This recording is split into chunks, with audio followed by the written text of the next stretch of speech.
Eastern সিটির residential এরিয়াতে আপনার দুইটা ইজারা হয়েছে। একটা দিয়েছে উত্তর ঢাকা দক্ষিণ সিটি কর্পোরেশন, একটা ঢাকা দক্ষিণ সিটি কর্পোরেশন দিয়েছে, আরেকটা দিয়েছে ঢাকা উত্তর সিটি কর্পোরেশন। ঢাকা দক্ষিণ সিটি কর্পোরেশনেরটা গতকালকে মহামান্য হাইকোর্ট থেকে স্টে অর্ডার হয়েছে। সেটা হচ্ছে আইটেম নাম্বার 114 ছিল এবং ডেট ছিল 4/5/2024।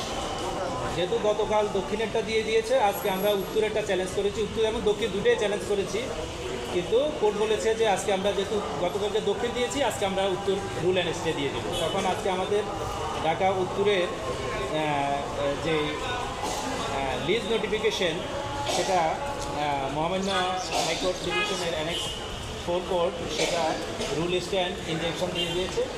সেটা ছিল আংশিক একটু অংশ, সেটা হলো আফতাবনগর স্টার হাউজিংয়ের এটা ব্লক ছিল M4, M5, M4, সামান্য একটু অংশ ছিল। আর গতকালকেরটা যেটা ছিল সেটা ছিল ব্লক EFGH সেকশন 1 and 2।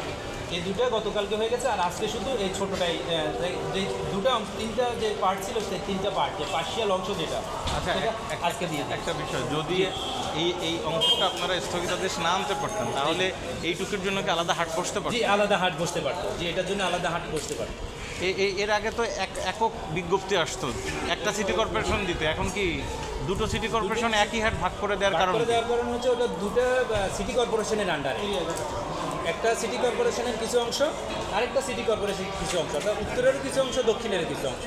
দুইটা থাকার কারণে ওরা এবার দুইটা, যেহেতু গতবার একটা দিয়েছিল যাতে একটা স্টে করলে আরেকটা দিয়ে, এটা একটা ছলচাতুরি ছিল ওদের। পরে আজকে উত্তরটাও দিয়েছে এই জন্য ছলচাতুরি করে যদি না বুঝে করে, এই জন্য আজকে স্টে হয়ে গেছে উত্তরটা।